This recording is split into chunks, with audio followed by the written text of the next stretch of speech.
Hey, hello everybody. We're back on our back entryway mudroom makeover project. This is a project where we're taking sort of a dingy back hall in our 100-year-old house, and we're trying to make it look a little better and make it a little more functional.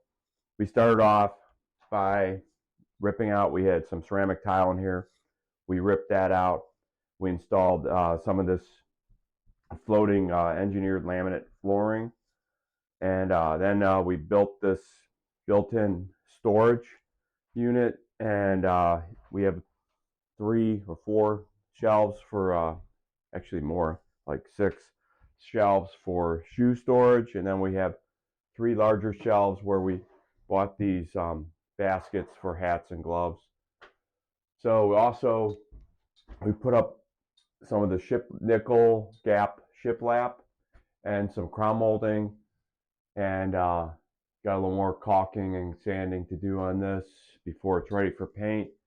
At the back door here, it had the old lock set, so I'm in the process. I made a Dutchman for this and put some Bondo filler in here to plug up the holes. We're going to put on a new handle and a new deadbolt on that. This is also the entry to the basement where the woodworking shop is. You can see this is all pretty rough. These are old like door jambs, so I'm going to be doing some bondoing here. Over on the left, last year, I installed this shiplap because this was part of a project that was in the kitchen where we opened up a wall and were able to move the refrigerator back so we can gain more room in the kitchen, and I installed that access grating so we can get to the back of the refrigerator for hooking up ice maker line and cleaning. So over on this side, I'm going to be installing the shiplap as well. So sorry I haven't showed every step so far in this process, but just kind of getting started here, so we're going to get caught up and hopefully show you some more. Okay, I'm out here in the garage now where I got the miter box set up.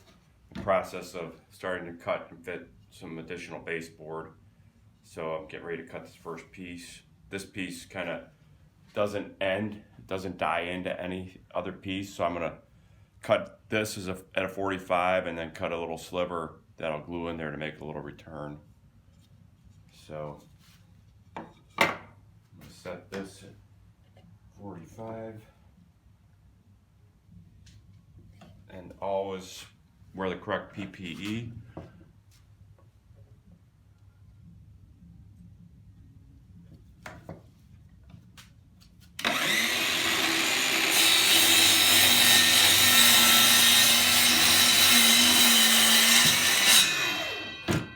So this will be that end piece. Then I'm going to cut a little sliver that will go in and fill that in.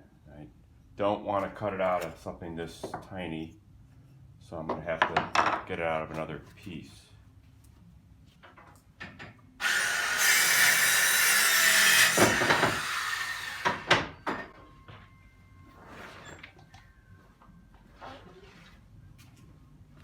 It always takes me a minute to think about what this should look like. So it looks like I need a bevel here, and then I'll cut it off straight.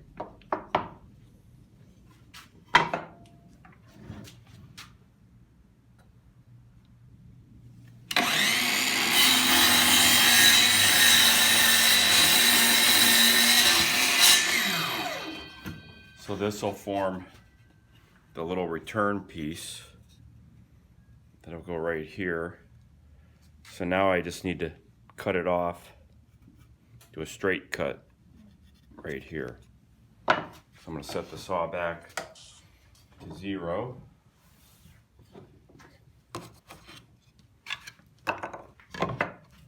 Line it up on my mark, and I like the saw. It's got this little, instead of a laser, it projects the blade, the trace of the blade there. So you can see the little teeth marks there. So I'm going to go ahead and cut this.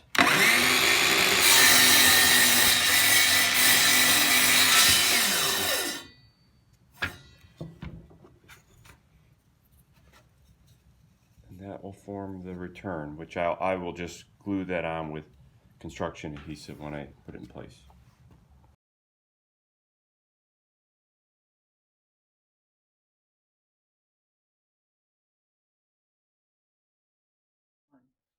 Okay, we're back down in the basement shop now.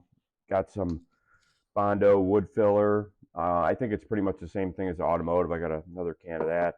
But I'm maybe mixing up some of this in order to fill in some of the defects in the back hall.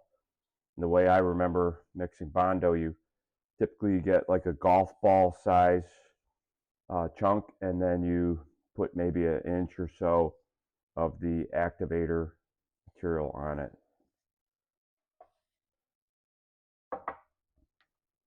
So I'm adding the hardener, about an inch of that. Then you just want to mix it up till it's a uniform color.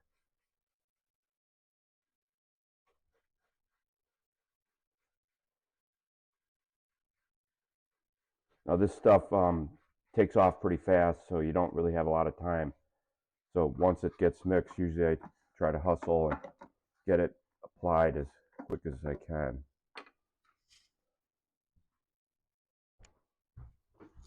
Okay, you can see this is all pretty rough. This is like an old doorway box set that previous owners must have just filled over.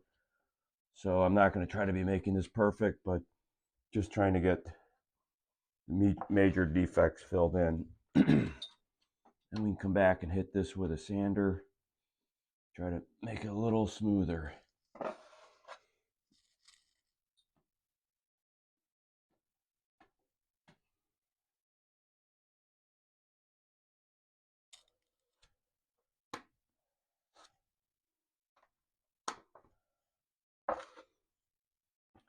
So that's pretty much the Bondo process. Just keep mixing and repeating this process until you get everything filled in. Then you can go ahead and hit it with a sander and get it all smoothed off.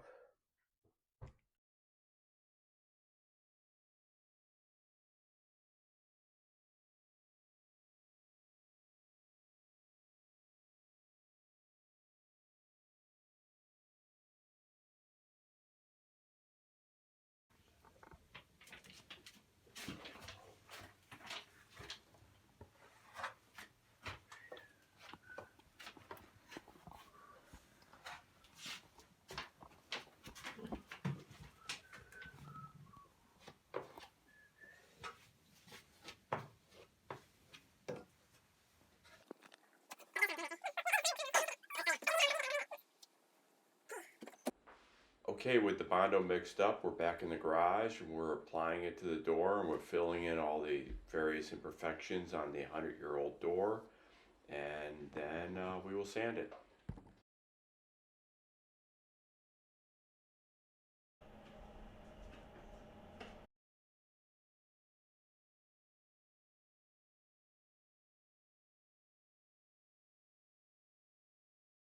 Side.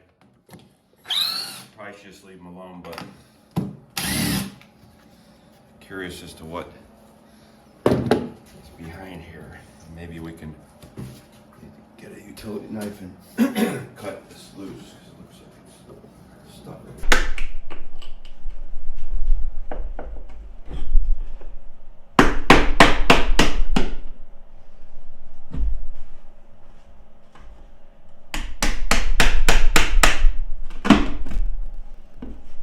Bad this is. Oh yeah, it's pretty bad. Looks like they had a dog door or something in here.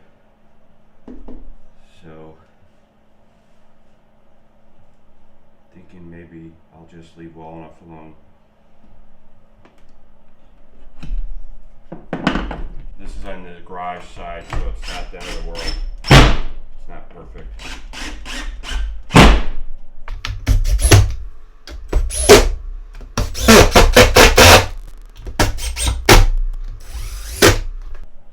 Okay, I think I'm going to mix up another batch of Bondo, a little more on here, and then we'll try to do like a quick final sanding on here to get it ready for primer.